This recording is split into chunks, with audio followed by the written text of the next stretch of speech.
Hello, this is Antonio Sayan, your host at Celebrity Spotlight Radio. And tonight we have a special guest, Jen Senko, and she is a documentary filmmaker. And her film, which is entitled The Brainwashing of My Dad. Wow, that name alone stops you. And it couldn't come at a better time because of the fact that the presidential race is at its stretch. And because this film, it explores the rise in popularity of conservative media by profiling the filmmaker's own father, who at his twilight years falls into a deep addiction to conservative talk shows. This is a very interesting subject, and I'm going to be interviewing Jen Senko, and in depth, so you can understand the whole idea of this film. It's just amazing the things you find out, and I got interested because when I saw the poster, amazing poster, amazing title, and it drew me. But the facts that are in this film, it's just, wow, amazing. So let's go on with the interview, and afterwards after the interview, we'll talk more and see what information we could gather. Okay? Here we go. When I saw the film, I was very intrigued by it. I learned a lot of information. I wanted to know, how did you come up with the title? It always was the title. In my mind, it's so strange because I got a lot of flack for the title. I had our executive producer, I had many people try and talk me out of the title. And I just said, no, this is the title. And I didn't want it to be The Brainwashing of My Father, because that would make it so serious, and I wasn't sure if there was any such thing as brainwashing, right. And I wanted it to have sort of like a little sci-fi feel, because I wanted it to also be entertaining and to kind of recall the movies of the communist scare movies, Red Scare movies, and I wanted it to have like a certain kitschy feel to it. So there was never any question. It came to me one day, and I just stuck with it. How did you come up with this idea? Because is this your first feature? No. The last feature that I had was 55 minutes, and I co-directed that with Fiore De Rosa, and that was called The Vanishing City. Okay. And that was a movie, a documentary also about the luxurification of New York City and how it was chasing out the middle and lower income people, with all of the luxury building going on at that time. And then before that, I did another documentary in the 90s called Roadmap Warrior Women. That was just that was like 25 minutes. And then I did I produced a bunch of short films for friends, narrative. Okay. So when you came up with this idea, was it because of your dad? Because you saw like changes, but not just your dad, but maybe some of your friends too? And then you said, there's something here. Yes, because that's a very good question, because I did start noticing. My dad would say these things to me like, oh, there's no such thing as organic food. And then a friend I had who was constantly, she was constantly angry and always bringing up political things. She said the same exact thing within the same week that he said it. She read Drudge, and he listened to Rush Limbaugh. And then I had a cousin who would start to say very similar things. So I'm like, what's going on here? Yeah, so it was both a personal journey because it affected us so much, and then it was also like, I want to tell the story of what I think is going on and find out in the process of doing a movie, is that what's really going on? Now, how did you get everyone together? Did you have help? I mean, obviously you did. But how did you pitch it to other people to, hey, let me do a movie about my dad? Whoever I talked to about it, you know, I guess the friends that I had were very encouraging. But are you also asking how I got some of the people in it? Well, some of the people, yeah, that were in it, and like Matthew Modine, like how did he come into the picture? You know, in order to produce this film, was it already completed, or no? He just, you know, that's what I want to know. Like, Okay. What happened is I had a Kickstarter campaign in late 2013, and I asked Alexia Anastasia for help, a little bit of help, and I had known Bill Plympton, and he was running a Kickstarter campaign at the same time, and Adam was helping Bill run that because he's a master producer.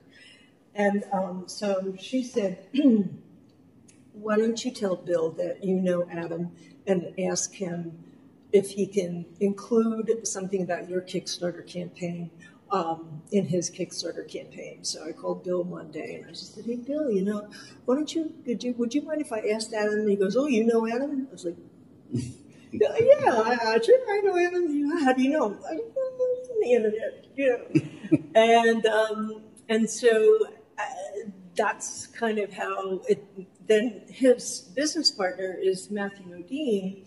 So Matthew saw the trailer and then, you know, identified he liked it, and he just, next thing I hear is he wants to come on board.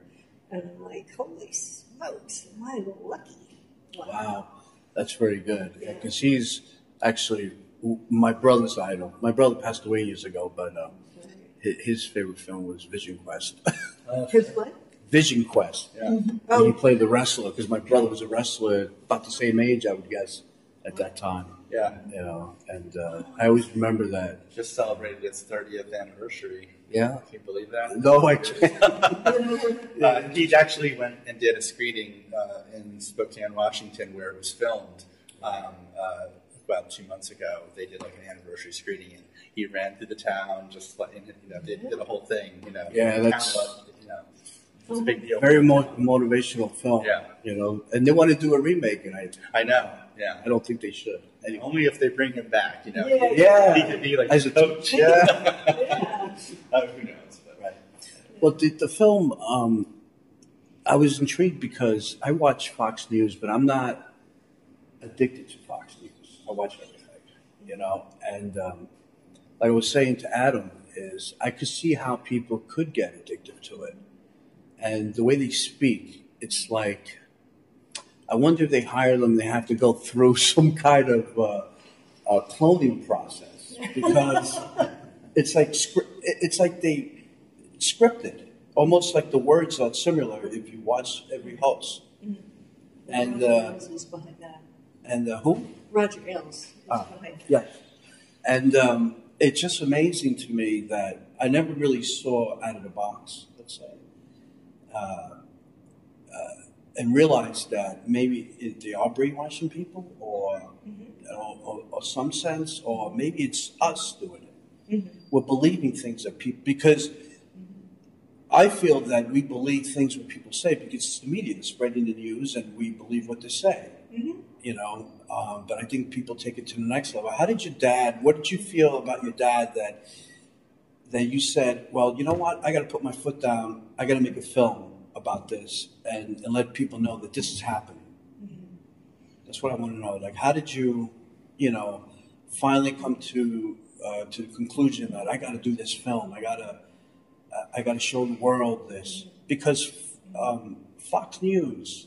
Have you had any negativity from them because of No, this? I get comments all the time. I recognize the comments. They're the same type of comments that my father would have gotten. I haven't heard anything specifically from Fox News, although someone did recently. Those comments may be imminent, you know. Right. So Yeah. the film coming out on Friday. Our Yeah. email got hacked. I don't know. Yeah. Who knows? But weird things happen. But no, the thing with my dad is I always felt, this sounds strange, but I always felt like I wanted to do good. And even when I was on a dating site, my nickname was Save the World, Please. Which you could take either way, like that it's pompous or, you know, I'm well-intentioned. But I didn't have the courage to make the film when I wanted to make it. What I did instead was I started a media watch group just with us neighbors, a bunch of people in my neighborhood. We all know each other in my neighborhood. And it's called PRISM, People's Response to Inefficient Subservient Media. And we would, you know, watch media, listen to media, read media, and then write, and then, you know, send out complaints. Eventually, it turned into a documentary club. So, and we watched hundreds of documentaries. So I just kept gaining all of this information, and like putting together little pieces of the puzzle. And then, you know, I kept thinking, oh, I gotta do this movie. But I still didn't, I don't know, it was just, I knew it would be big, huge. It was after I did The Vanishing City that I just said, you know what, I keep getting fired from all my other jobs, so I'm going to do this because I had the courage. And I can explain why I was getting fired from the other jobs. I was used to doing really well. I was even a vice president at Smith Barney, but I just, you know, it was like my mind wasn't there anymore. This is what I could understand that. Trust me. Like sabotage, like I'm not paying attention. This doesn't matter. So anyway, it was meant to be. So it was after the Vanishing City, and I like, you know, we did everything, like tons of interviews with, you know, really amazing people. We got them, and like we'd be surprised, like, oh, how did we get this person or that person? And, you know, I knew the ropes, and I just said, I have to do it. It's time. Wow. Because the research and development was just amazing, the way you put together the film. And that must have been very hard to gather the resources for it and make sure you say the right thing, too. You know, because, yes, you know, you're talking about Fox News, and I'm pretty sure, you know, watching the film, you had people that were, in other words, you had examples of other people that were watching Fox News and talk shows and got drawn in. Because, you know, I used to watch Howard Stern. Mm-hmm. And, right? But I watched it not to get addicted to the form of, you know, brainwashing, but more like he cracked me up. Yeah. You know, he just made me laugh with Me too. the stuff that he used to say. Yeah. You know, because he made fun of everyone. Yeah. You know, but this was really intense, you know, and did Matthew like the film? Did he, what's his opinion, Adam, about the film? He thinks it's terrific, and this again was always for him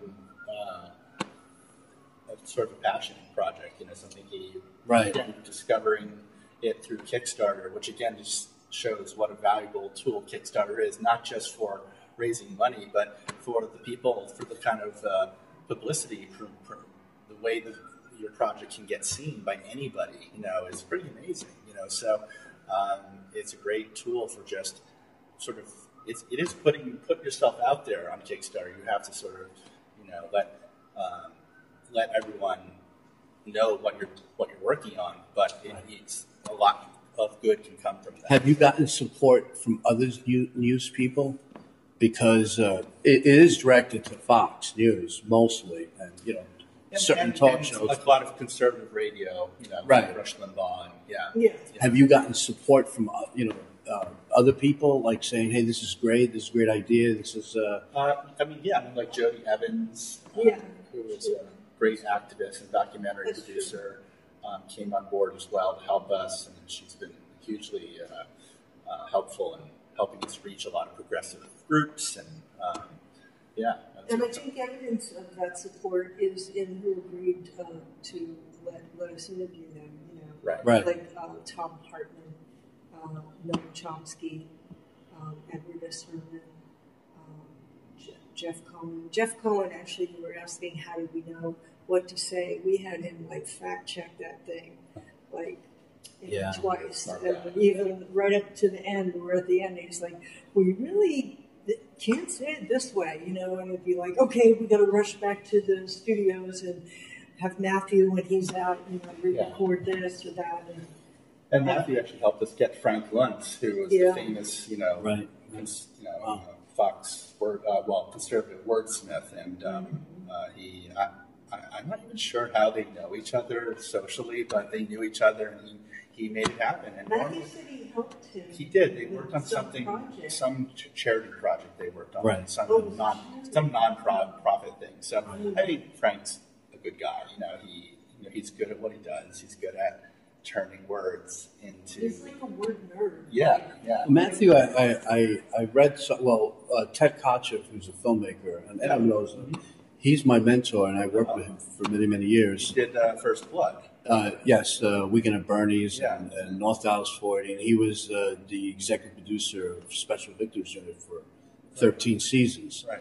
But he went to a film festival in Germany. That's right, and Matthew Modine was there. Yeah. Now, I don't know. I think they were both on the jury. Yes, I believe so, I don't know. They did a retrospective on his films, on Ted's films.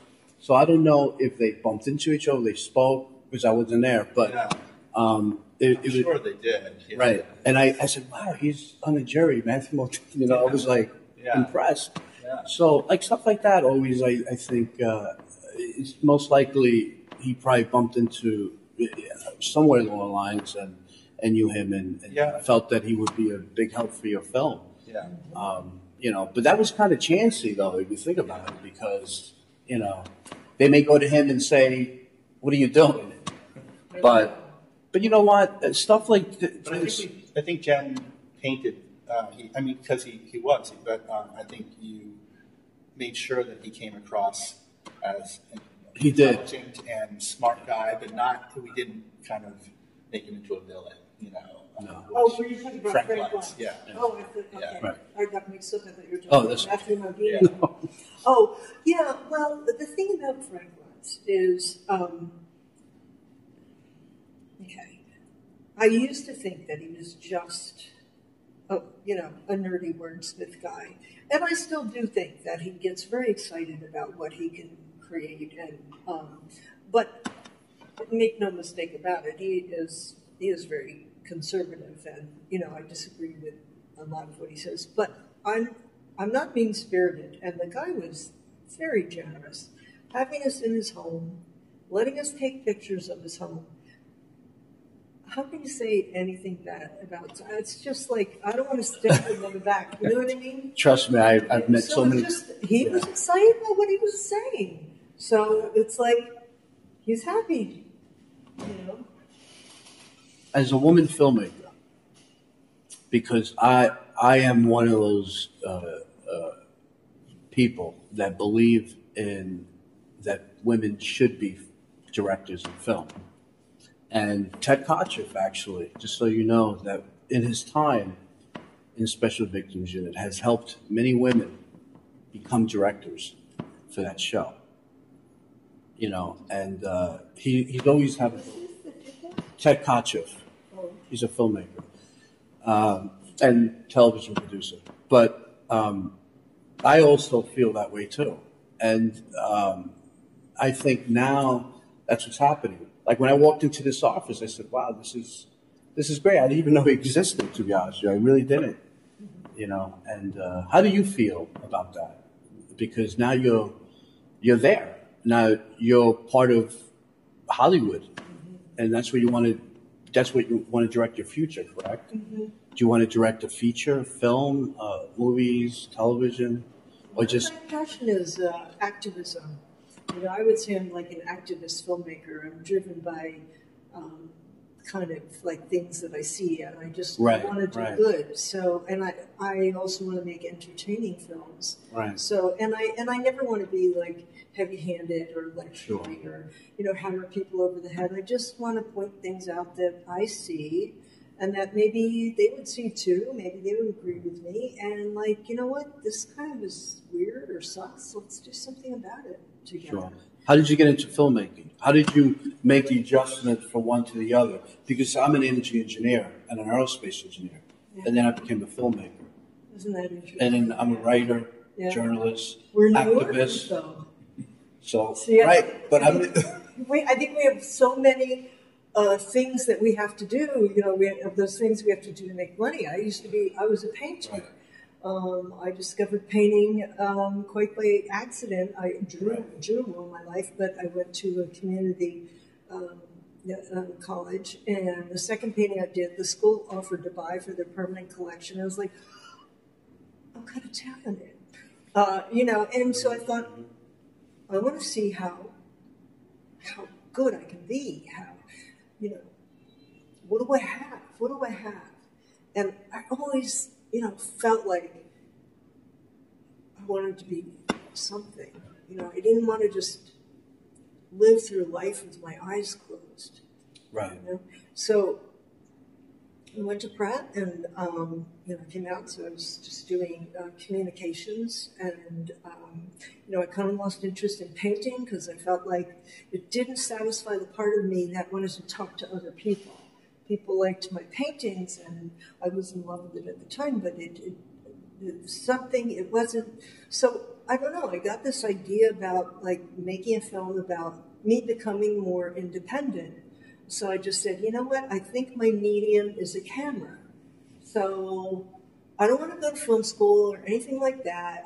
I don't want to like, you know, feel competitive or like, you know, so got a camera, traveled out west, interviewed all these independent women, made this film, and in the process became more independent myself, you know, and that's how I got into it. And I still wasn't sure, do I want to stay in film or don't I? And then somewhere along the way I realized this combines everything. This combines the visual, you know, which I was always interested in, you know, and you know, activism and writing and everything. Like, and it's a medium that always spoke to me. From the time I was little, movies always, they would grab me. I would live them in my head for days.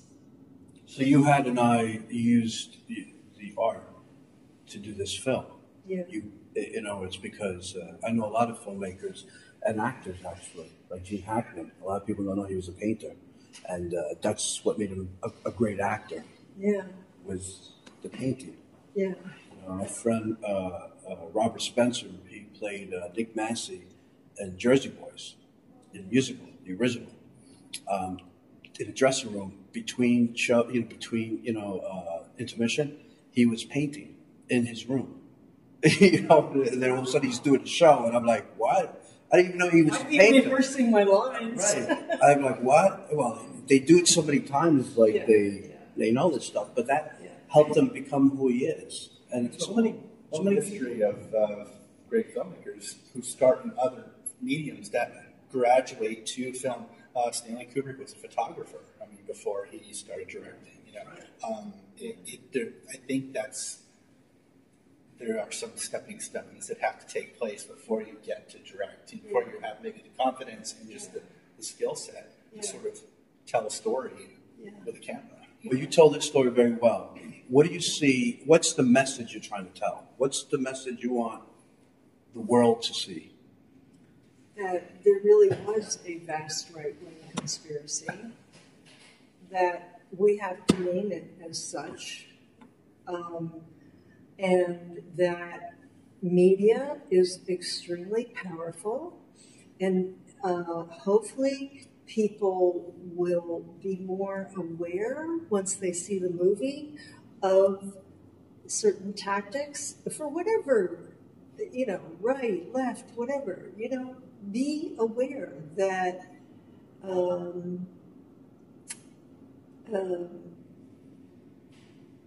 media can manipulate, and sometimes that can be good. Like you do want to influence people, but be aware of how you're being influenced. Are you using your intellect, or is it through fear? And I feel, and I believe deep in my heart that this is, Fox News and this hate radio and the corporatization of not only the media but the country is a very dangerous thing. And I've learned that it's tearing families apart. I've learned that. Sure. But people reaching out to me every day, we get emails every day. But you also saw changes in your dad at that time. That was like a huge illustration. Right. That was like, I'm living it firsthand. It's emotional. It's so frustrating. It just nearly destroyed our family. So do you see this film going into theaters, or is it directed more into video on demand? However, we can get people to see it. Right now, people are writing to us saying, I live in Minneapolis, or I live in Bohunk, Idaho. Can you bring it out here? And I say, Nate, give us a theater, that's near you, that's independent, that you think we might be able to screen at. We'll write them, and you also call them and tell them you'd like to see it come here. And so far, we have like 20 other movie theaters, and by ourselves, we're just doing it. And however we can get it out there, whatever means, we just want people to see it. Independent theaters are very open to it because they don't have a corporate, structure that they have to approve, like a certain number of screens. If they want to do a single night screening, they can just do it. It's great. So, or do 5 screenings, or 1 week of showings. So we're launching on Friday in New York and LA, and then I think about 5 or 6 other cities have like special showings at the same time on Friday. That's kind of our launch day, and then it will also be on Fridays available on a wide array of video on demand platforms. So Adam, I see that you did a lot of footwork in this film too. Yeah. Why not executive producer? Why just producer? Executive producers tend to be a little more on the financing side, a little more on the kind of looking for investors. And, right. I in this film in particular, Matthew and I both, I think, wanted to be more. Didn't want to just be money people. We wanted to be more involved in the creating of the film and helping to get it, made as professionally as possible, with the best, voiceover recording, with great animation from somebody like BILL PLYMPTON, who's an Oscar-nominated director, and just getting the film, just raising the film's sort of production value as much as possible. So because we were on a shoestring budget, so the goal was sort of make the film. It's like Robert Rodriguez, who always makes films really cheaply. He always says, if I have $6 million, I want to make my movie look like $60 million. If I have $60 million, I want to make it look like $160 million. So it's kind of, that's the goal. I think, to make your film look better than it is. That Adam was involved the way he was. I mean, in the beginning, he wasn't as involved, but he got involved last summer when I became almost ill. I mean, he was involved much.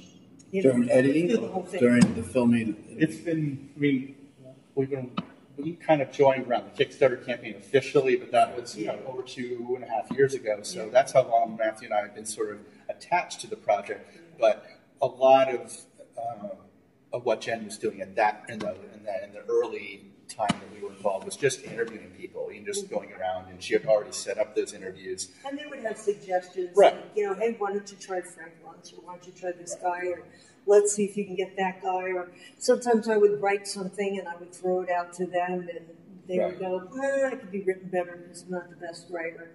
I'm like throw them at the train of kiss. That's why I do. Well, I congratulate you. But this is a great film. I saw it. I loved it. I agree. I believe in it too.